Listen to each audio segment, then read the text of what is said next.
We all saw that Caleb Williams looked good against the Jacksonville Jaguars, but I don't think we realized just how elite and special of a performance we saw in London.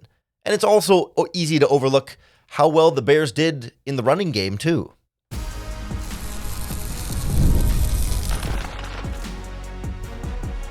You are Locked On Bears, your daily Chicago Bears podcast. Part of the Locked On Podcast Network, your team every day. This is Locked On Bears, and I'm your host, Lauren Cox. I'm here to bring you your daily, in-depth Chicago Bears news and analysis. You can follow me on Twitter at CoxSports1. You can follow the podcast at Locked On Bears on TikTok, Instagram, Facebook, Twitter, and the Locked On Bears YouTube channel, where you can keep up with all of our video podcasts as well. Thanks for making Locked On Bears your first listen today. We're part of the Locked On Podcast Network, your team every day. Today's episode is brought to you by Gametime.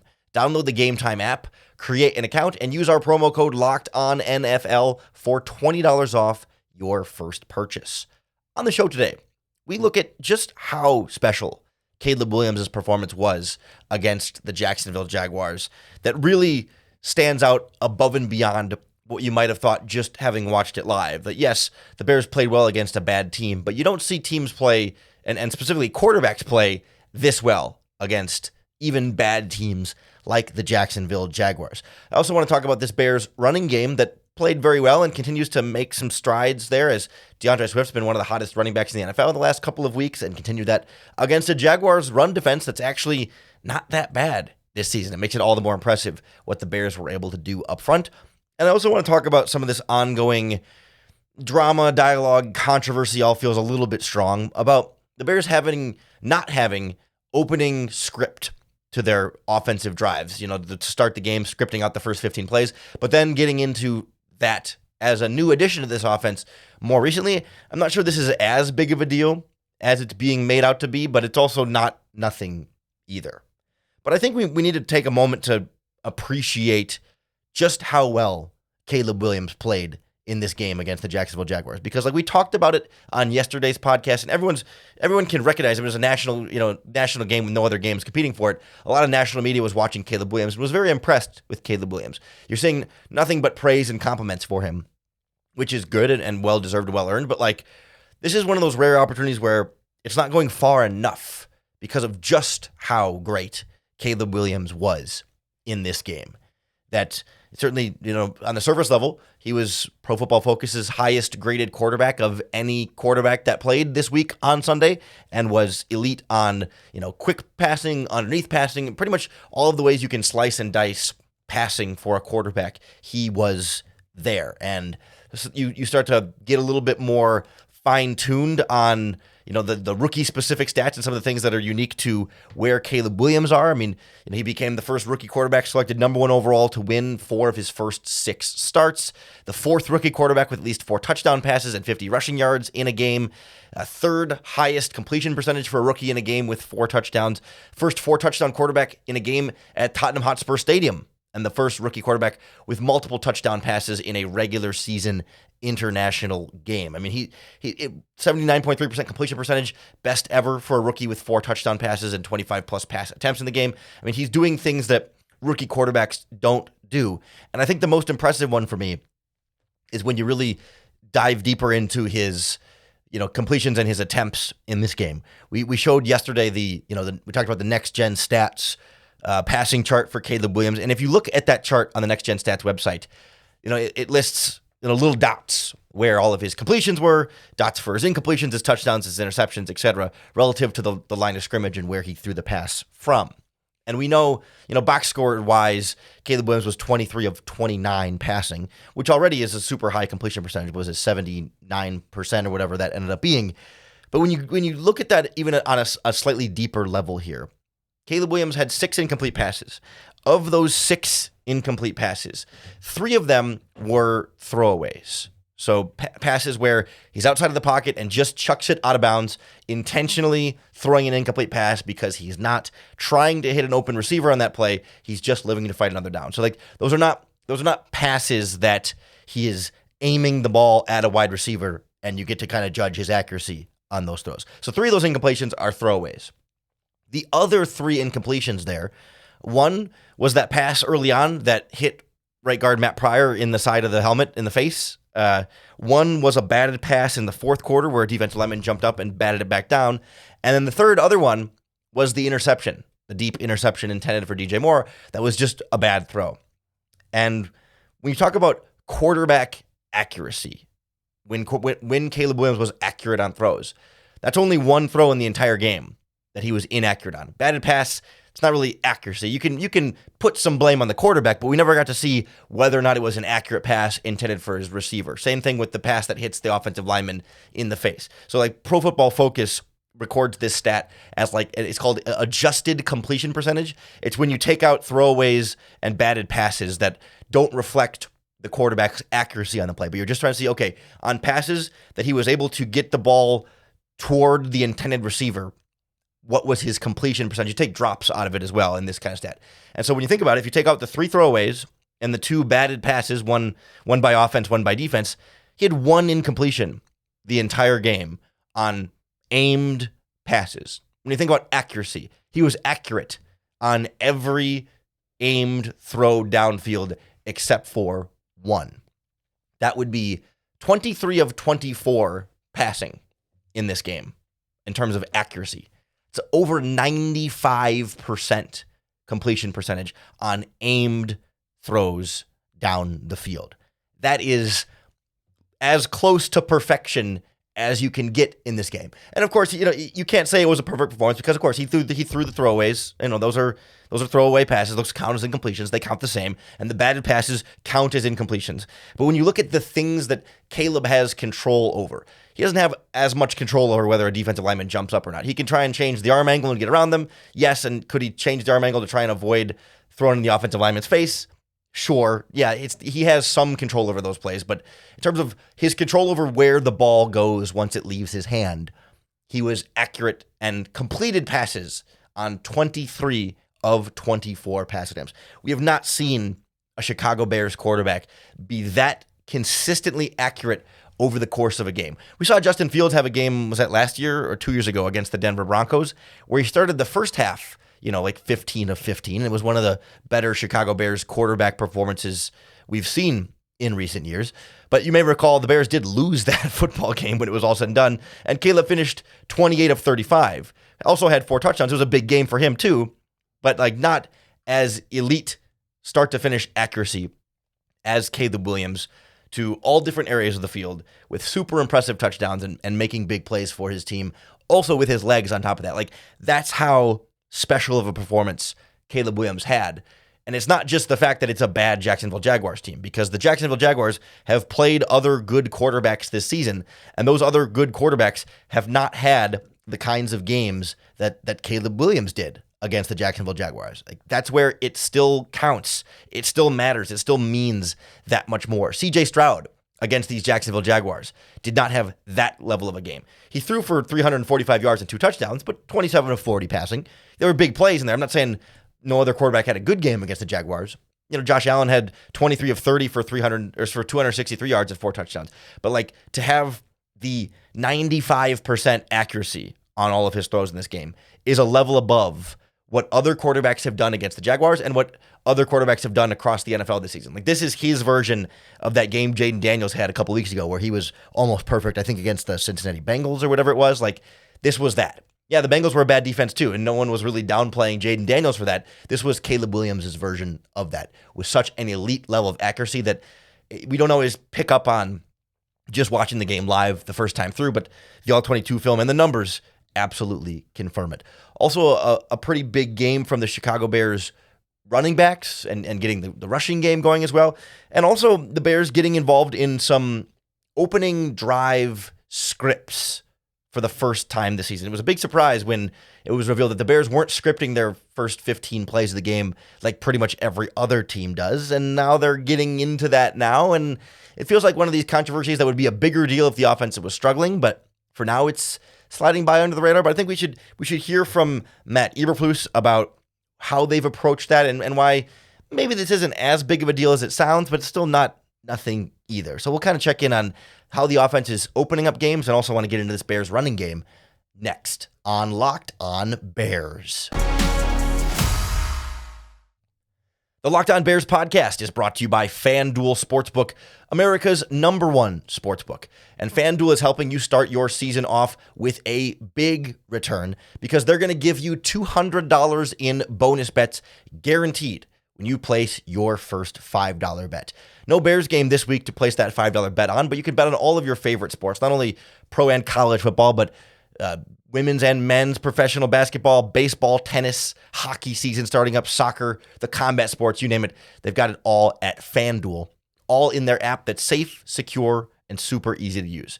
Your $5 bet doesn't even have to be successful. You just have to place the $5 bet and win or lose. FanDuel is going to add $200 in guaranteed bonus bets right into your account. So take advantage of this great introductory offer and visit FanDuel.com to download America's #1 sportsbook. The Locked On Bears podcast is also brought to you by PrizePicks, the best way to play daily fantasy sports, because PrizePicks makes it accessible to everyone with over 10 million members and billions of dollars in awarded winnings. They set a stat projection for every player, and you pick more or less on at least 2 players for a shot to win up to 100 times your cash. It's a lot of fun. It's a great way to have some extra stakes involved with any games, even if your team's not playing on Sunday. Download the app today and use our promo code LOCKEDONNFL to get $50 instantly after you play your first $5 lineup. Your lineup doesn't even have to be successful. You play $5, they're going to give you $50 instantly into your account when you download the app and use our promo code LOCKEDONNFL. PrizePicks. Run your game. The Chicago Bears had been operating this season without starting games with an opening script. We'd heard about this, in the past with Luke Getsy, how the Bears tended to be pretty good. Their scripted plays to open games, they tend to have early starts that, they could get drives going. Maybe not always the very first drive, but the first or second drive in years past, the Bears could get some things going, and then they kind of struggled to adjust from there. But it turns out the Bears had started this season, at least the first handful of weeks here, without having those opening 15 or so plays scripted every week. It's not something that they built in as a part of their process here up front. And so, all of a sudden it's like, wait a minute, doesn't every team script all 15 plays? What are the Bears doing? Why are they negligently missing some basic part of how NFL and college and maybe even high school football teams operate here? How were they not doing that? And part of the Bears having the players sort of meet with the coaches and reassess things offensively was, hey, can we script some of those first 15 plays to get more of a rhythm going offensively? And I do think that had the offense not improved 3 weeks ago and had it not been on this steady trajectory rise, this would be a bigger controversy and there would be more discussion about this in circles. I also think it's probably not as huge of a deal as it would have been made out to be if the offense was struggling, and as it's still sort of, people are still pearl clutching a little bit in some different Chicago Bears circles here about what do you mean you weren't scripting the first 15 plays, right? So the way this works in general, right? You go into a game saying, hey, we have a plan for the first play we want to run, the second play we want to run, and then the first 10 to 15 plays, you're going to kind of script out and say, here's the direction we want to go. That doesn't mean you are never going to deviate from that order, and it's not even exactly an exact order because, you might get a 3rd and 3 and you might have a 3rd and 8, and the play you call on 3rd and 3 and the play you call on 3rd and 8 are not always going to be the same play call. So it's not like you're guaranteed to run these exact 10 plays on your first 10 plays in a row, because you might go 3 and out and then start another drive, and maybe you don't start the drive with the 4th play in your list because you weren't expecting that to be the first play of a second drive. You were expecting it to be the 4th play of a drive. And you don't always know if this pass is completed, you're going to have another first down, versus if this pass is incomplete, you're going to have a longer down and distance. So it's not literally, it's not literally a concrete order of these are the first 15 plays we're going to run. It's more like a choose your own adventure book where, hey, we've got 15 plays that we're going to really kind of focus on and plan on getting off early in the game. And maybe you have your first couple are probably going to be something you really walked through. Your first 3, because you're always guaranteed to have 3 plays on that first drive. And then from there, based on your next first down, you might jump ahead in your script to, your 8th or 9th play on the list and run that, and then come back to your 4th, 5th, and 6th. You know what I mean? It's not always an exact script. And it's also true that it wasn't like the Bears weren't preparing any kind of plays per se. It just wasn't scripted in some of the same ways. So I thought Matt Eberflus actually did a pretty good job of sort of explaining where some of them, it's more misunderstanding about this. It's where it was reported the Bears did not have an opening game script. And that's true in the sense that they didn't script it out in the exact traditional way, but they still had plays that they would work on during the week that they wanted to start and use early in the game that the players would be a bit more familiar with. So here's how we kind of tried to set the record straight on Monday. Yeah, I don't know if that's completely all the way accurate. I mean, we always have openers that we practice, and that's a big part of it. And so we have several plays listed as openers. So openers are plays that you're going to use on first and second down, and then obviously you go to your third down script based on the distances, and that's what pretty much everybody does. That was just more of a, communicating with the leadership of the offense, with Shane and myself to be able to, put those in order. So we put those in order so the guys knew exactly what play one was, play two, so forth, and what the first third down plays were, and kind of working that way. So, that's an important part of it. Guys could practice that. They can rehearse it mentally in their minds. They can rehearse it, obviously in the walkthroughs that they did prior to the game, and just basically putting those in order. So that's really all it was. But again, it's just about good communication. Guys working together to get to the right answer, not necessarily your answer, but it's always going to be the right answer for the group. So I do think there is real merit to giving the players that script of 15 plays that they can kind of work through and have in the back of their mind, even when they're not actually at practice, to kind of say, hey, like here's what we're expecting to start this game, so that I think they do get a little bit more comfort and familiarity with them once you start the game, as opposed to going in saying, hey, we've got a handful of plays that we'd like to get to here early on, but not really specifically ordering them or designating them in those specific situations. And at the same time, I don't know that scripting the first 15 plays or so, 10 to 15 is kind of the range there.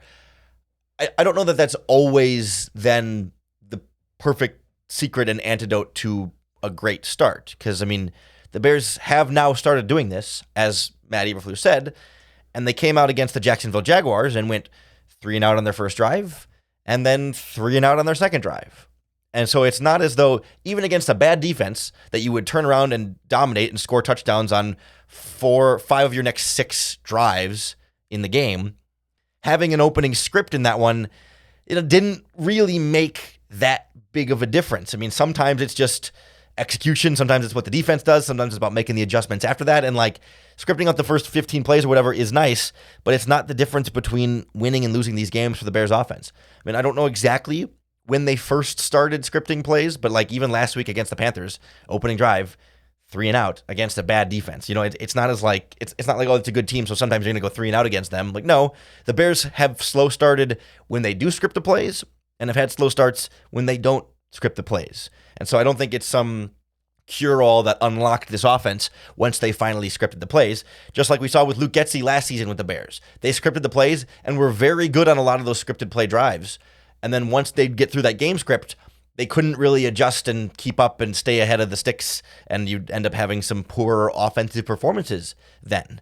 And I do think, generally speaking, it's more valuable to be better at adjusting over the course of the game than to really nail in those first 10 plays. Because, I don't know the average number of plays in a game. It ends up being anywhere from, 45 to 65 plays in a game. I think this one was around 55 in this game for the Bears against the Jaguars. If you're going to call 55 plays in a game, is it more important that you nail your first 10 or 15, or is it more important that you make the right adjustments to get your next 40 or 45 plays correct? You know what I mean? Like, that's where it's like, it matters. It absolutely matters, but it doesn't matter as much as what you do after the scripted plays. And whether the Bears scripted the plays or not, we've seen them start slow and adjust and play better after those few opening drives of the game. And so that's where it's like, this is not nothing, but it's not that big of a deal either. You'd like to see them be better on those opening drives, and if scripted plays can help them do that, especially coming out of the bye week where they can really take a second now and figure out how they want to script those plays, then that's great, and they should do that. They should do whatever they can to start faster, and if scripted plays can do that for them, then that's great. But they haven't needed to start fast to still have great offensive performances so far, and scripting plays hasn't gotten them to start faster just yet. I think it's more about establishing what you want to do on offense, getting the running game going, getting your quarterback into a rhythm, than like specifically having the exact order of plays scripted out here. And the Bears have been able to run the ball effectively the last couple of weeks. And I think, especially against the Jaguars this week, the performance got a little bit overlooked because of just how great Caleb Williams was and how strong the defense was. But like, this was another really good DeAndre Swift performance. And I think we're getting a better sense of like schematically and on the offensive line as well, what's working for the Bears and sort of this balance that they've struck that has found a running game success that's been more consistent lately than it has been early in the season. So we'll kind of take a look at what they were able to do from a play calling standpoint and from an offensive line standpoint next on Locked On Bears. This episode of Locked On Bears is sponsored by Gametime. Gametime is the best way to get tickets for all of your favorite live events. I have the Gametime app on my phone and I use it all the time. Whether you want to get Bears tickets or any of your other favorite sports teams, they also have concerts, comedy shows, theater shows, you name it. They've got it all in the Gametime app. I just use Gametime. I've got tickets to go see the comedian Louis Black coming up soon. And then soon after, I'm also seeing the comedian Mike Birbiglia. I'm really excited for both of those shows. One's a birthday gift for my mom. And I got my tickets on Gametime because with Gametime, I could see my view from the seat, the tickets I was purchasing before I bought them. So I knew exactly what I was getting. And Gametime lets you turn on all-in pricing. So you also know exactly how much you're going to pay for those tickets, and you don't get any of those added fees at the end of the checkout process that make the tickets cost way more than you thought. So take the guesswork out of buying tickets with Gametime. Download the Gametime app, create an account, and use our promo code LOCKEDONNFL for $20 off your first purchase. Terms apply. Again, create an account and redeem our code LOCKEDONNFL for $20 off. Download Gametime today. What time is it? Gametime. In all the talk about Caleb Williams and the passing game getting going and all the points the Bears scored, and also the defense continuing to play well despite having injuries in the secondary, it sort of overlooked this Bears running game to the point where it almost feels a little underrated for how critical we all were of DeAndre Swift, and I think he was legitimately playing very poorly. I mean, it's not just like the criticism was unfounded and he's been good the whole time. No, but Swift is playing a lot better now than he was early in the season. And I also think the offensive line is run blocking a lot better now than they were early in the season. Some of that is on the individual players themselves. Swift with running harder and more decisively downfield, offensive linemen being more physical in their blocking and maybe just settling in a little bit better in terms of coaching and continuity and cohesion on the line up front. And I think some of it is also quality of opponent and play calling and scheme here. We've touched on the Bears' run scheme changes a little bit over the last couple of weeks here, but I think we're starting to get a better sense now of really nailing this down as to, okay, why have the play calling changes in the running game worked? And I think this Jaguars game illustrated it for us pretty darn well, because to summarize at the front end here, the Bears have really struck this balance between hitting the outside edges and stretching a defense horizontally and then running it down their throats north and south so that they can't perfectly key in on one and overcommit to stopping one without leaving themselves vulnerable to the Bears running it up the other way, right? It's this balance of sort of power and finesse that's working really, really well. Because if you look at DeAndre Swift's performance against the Jacksonville Jaguars, 17 carries for 91 yards and a touchdown, 5.4 yards per carry. A lot of the damage came on two specific run concepts that balance each other out in this way. Most of his yards were on 5 carries on outside zone runs and 4 carries on up the middle duo runs. So outside zone runs are those stretch handoffs where the whole offensive line steps at the same time. They're all trying to run and kind of get out in front, and the running back his path is towards the sideline. He's going to take one cut upfield somewhere outside of the hashes, and make that one cut and jump up the field. After you sort of stretch everything horizontally, then you go upfield. So the Bears can hit him with that, stretch them out, and make the linebackers have to flow sideline to sideline. But then if they start getting too aggressive, flowing sideline to sideline and taking their first steps sideways instead of their first steps towards the line of scrimmage, the Bears will come back and run what's called duo or man blocking up front. It's a gap scheme run where your center and a guard are going to double team a defensive tackle. and your other guard and other tackle are going to double team another offensive lineman. It's just everyone double teams up front and drives guys as far back as possible, and the running back just gets ahead of steam and lowers his shoulders through whatever hole is going to open up around those double teams. It's literally like run it down your throat type of offense.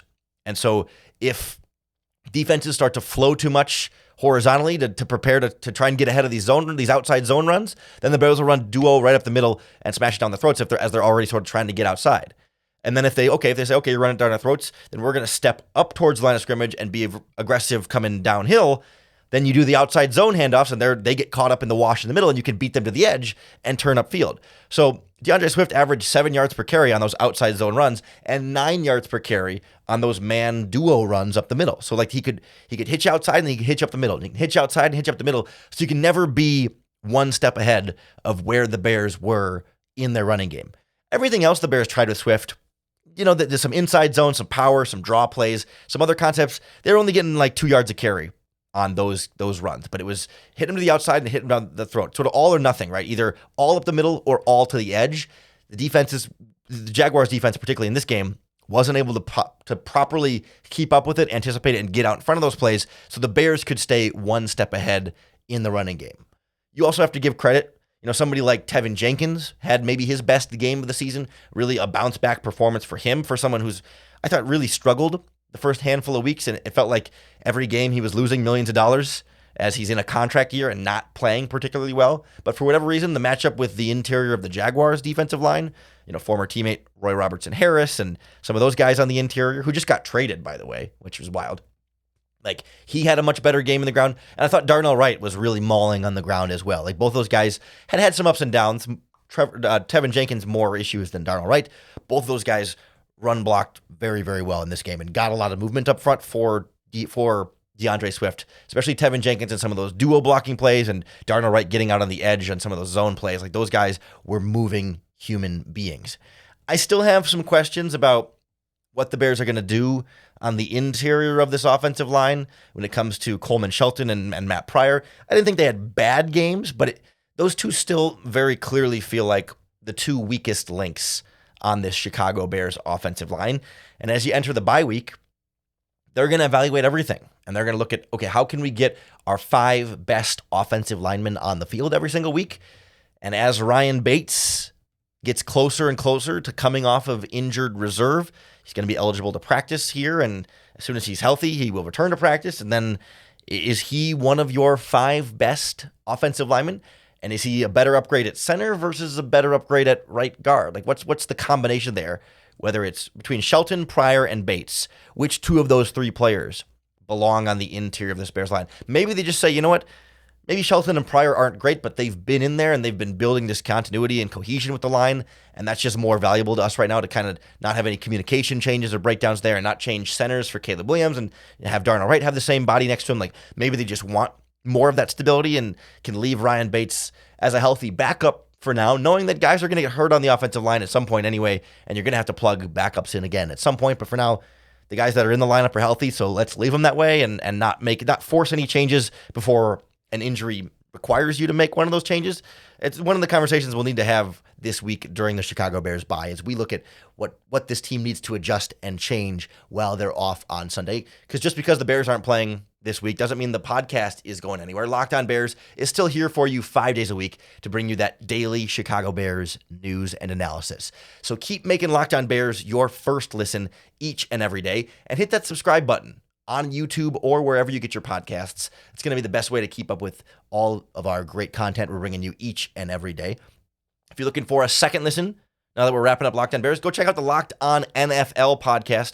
I co-host on Tuesday mornings with Tyler Rowland. And if Locked On NFL now comes out twice a day, though, so you get Tony Wiggins in the afternoon as well. Those two guys are a blast, and they're talking football twice a day, every single day. So go check out Locked On NFL for your second listen. Coming back tomorrow for another episode of Locked On Bears.